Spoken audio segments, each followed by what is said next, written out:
Sometimes I think about a lot of things, but this one thing in particular that I think about a lot is how I noticed that everybody, well, at least a lot of people, uh, and this is one of those things that's online and in real life. Like people just seem very dissatisfied with life, right? Particularly westernized people, people who are American, Canadian, and British, right? What they call the westernized culture, and people of all colors, creeds, nationalities, uh, all genders. I guess I should put it that way, right? But there's this large morass of dissatisfaction you can feel among the westernized people. Uh, but I live in America, so I'm going to particularly speak about Americanized people, right? But I think a big part of it has to do with the aspect of expectations versus reality, right? Like that's a semi-popular, I guess, internet meme where people where it's like there's one thing, like for instance, say like if you're talking about going to get like a burger, right? And they'll have a picture of like the perfect burger, right? Perfectly layered, the meat is perfectly cooked, right? And that's the expectation, right? And then on the other side, you have reality, which is the burger that you're actually getting, and it's a burger where the bread is all moldy, the meat looks green, right?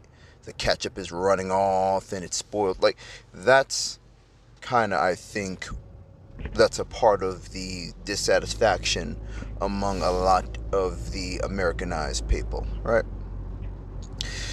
So, and I like to think about like why is that, right? Why is it exactly? Right? Was there ever a way for everybody to get everything that they wanted, right?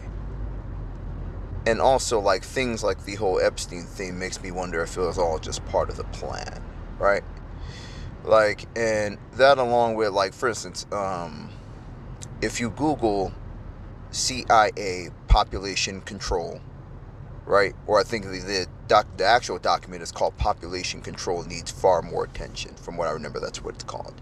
But if you look up CIA population growth needs attention, it should pop up, right?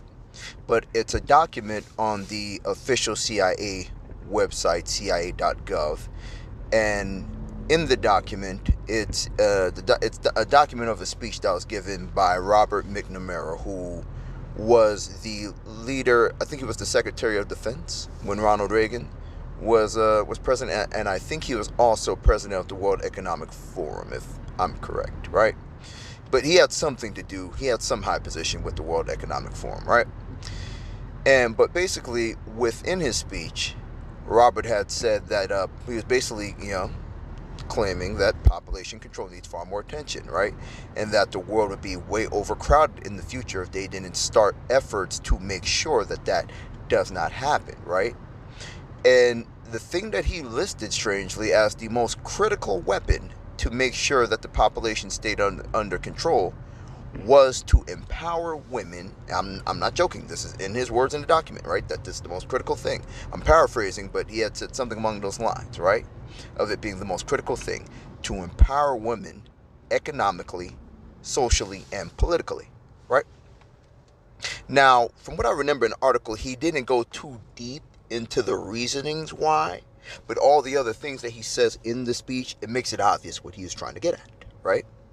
And that's basically that if you had a society where money was flowing more towards men and women had to hitch on to men for the sake of having a better life, right? Then obviously what would end up happening with that is that you'd have more children, right? So basically the idea was to make women so busy that it decreases the chance of them having children, right? Whether by those, and also they want to push out, things like birth control and all that kind of stuff, right? But that was the main gist of what his speech was, right? That population growth needs far more attention. And the argument that he was making was that, that resources, particularly non-renewable resources and housing and all that, it will will be much more difficult, right? And as and many people know, this is kind of like part of the whole conversation in regards to the dissatisfaction that people have with life, right? But housing, the price of housing is through the roof, right? Now, that's a whole conversation to itself, but basically connecting to the idea that Robert McNamara was trying to get at in his speech is he was kind of basically wondering what all this would be like in a world with about 1 to 2 billion more people in it, right? And now some people, upon realization or looking up that article and read it, they may feel bamboozled about life, particularly women may feel some kind of way about Robert's words in there. But it is something really to wonder, right?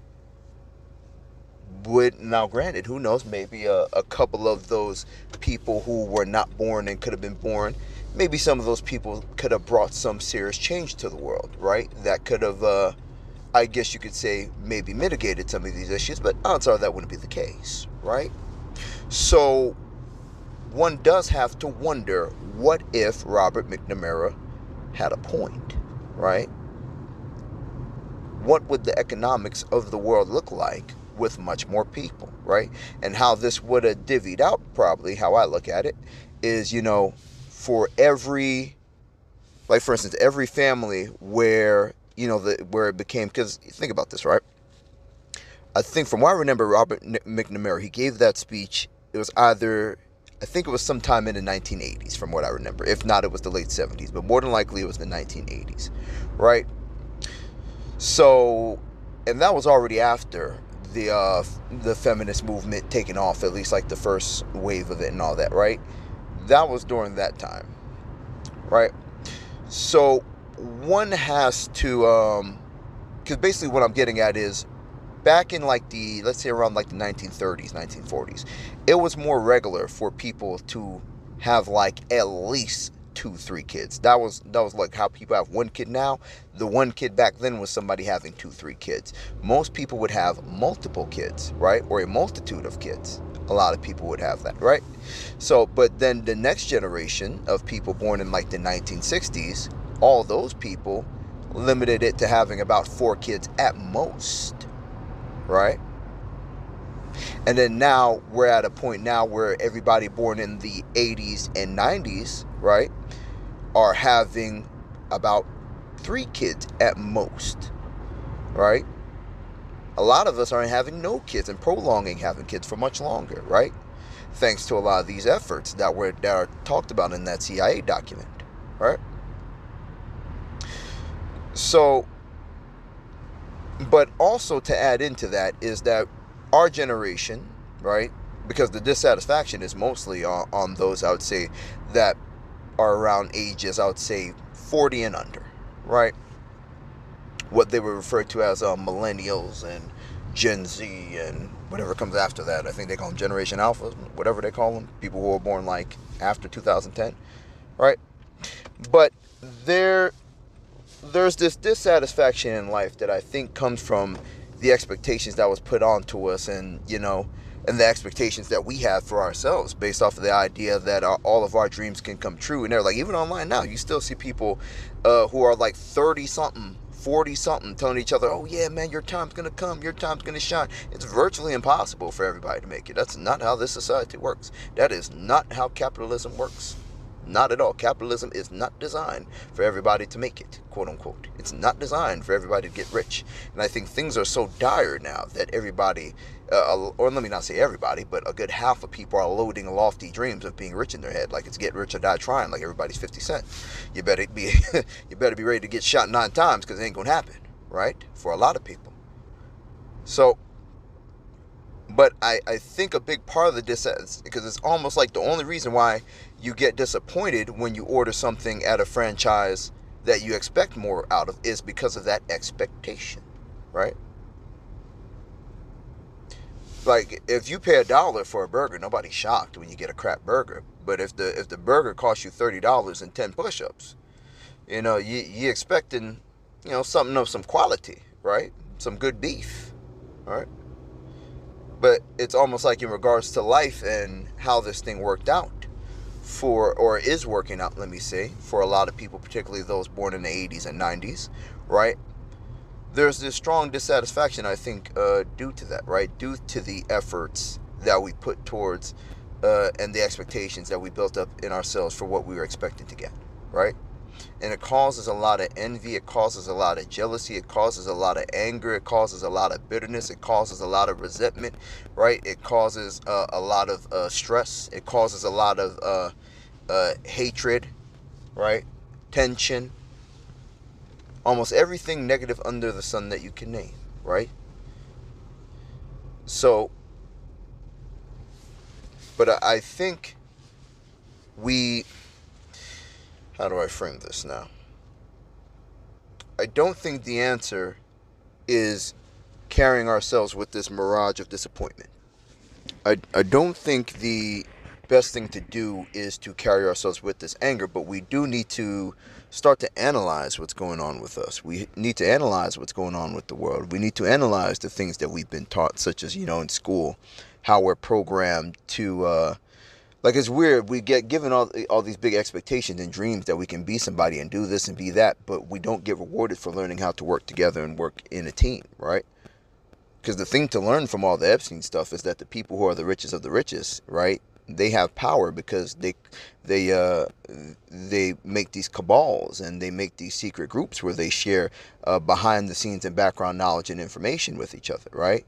Whereas on the flip end, what the majority of people get taught to do and awarded to do in the systems that we work through is selfishness, individualism, right?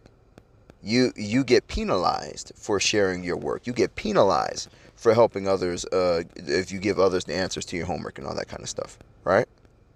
You get penalized if you want to share answers with each other on a test. If two people who study one half of the information, the other one studies the other half of the information, and they make a deal that they're going to share their information with each other come test day so that they both get 100, right? They would be penalized for attempting to work smarter together, right? So there's this ironic thing where there's all these big things to do, right? Whether it's somebody who wants to be a great politician or somebody who wants to be a great rapper, right? But things that take teamwork, things that take people understanding their position, things that take people understanding their role and what they're best suited doing, right? And we get taught not to work together, right? Because what I'm getting at is that the greatest things and all the people who have the most power to the point that they can get away with supreme wickedness, right? They have the ability to work together and they get more rewarded for working together, right? Whereas the majority of us, we ironically have all these lofty expectations of ourselves and we're so disappointed with life, but none of us don't know how to work together, right? None of us don't know how to keep a secret to save our lives, and we wonder why these secret societies don't tell us what they do, right? So I'm not saying that people should become like the secret societies, right? But what I'm saying is that we need to have a realistic understanding of this disappointment, this en masse disappointment that I think a lot of people are feeling, particularly, like I said, within the generations of millennials and generations, people born in the 80s, 90s, and early 2000s, right? People who are like within those, and teenagers at this point are feeling it too, so maybe it does count for people born in the 2010s, right? Who may be feeling it more intensely, ironically, right? Or maybe not ironically, but interestingly. Maybe that's the better way to put it, right? But I think the solution is to examine why we didn't get what we wanted, right? Or what is it we think we deserved or we think we wanted, right? And also look at what we can do, what we can get, and also learning how to work together, right? Or learning the importance of teamwork, right? It's like that. They have all them sayings like teamwork makes the dream work. There ain't no I in team, right? They should have repeated those more often, right? And I would say those should have been implemented in school, but it's clear as day if the school systems were created and ran by certain people who didn't want us to work together, obviously they would set things up that way. That's how you have whole families of people where you have a whole heap of brothers and sisters who all could be working together and have a business, but instead they're working separately for companies of people that they work for companies of other people and helping build them up, right? So that they can get a car on a loan, get a house on a loan, and go back to their family and say, hey, look at what I'm doing in life. I'm doing good, ain't I? Right? Meanwhile, they won't be able to hand nothing down to their children, right? Meanwhile, the house that they're working so hard for to pay their mortgage on, when their kids get it, their kids aren't going to be able to pay the property taxes or even the mortgage, right? Majority of people don't really own nothing, and the proof in the pudding of that is going to be when a lot of people, particularly boomers, as more and more of what they call boomers are like people born like, I guess you could say 1960 and above, right? I forget the actual time range, but they're different from Generation X. Generation X is like people born in like the 70s. I think it's late 60s to the mid 70s is what they call Generation X, right? But basically, as more and more people who are like ages 65 and up start going to the other side, you're going to start to see people. There's going to be more and more people who can't handle what they get handed, whether it's a house, whether it's this, and they're probably just going to sell to the bank for every money they can, right? So I don't think the answer is warring and fighting over stuff. The answer is examination, understanding, and learning what we didn't know and learning why we didn't get what we wanted, because that's the key to get what we want. That's it.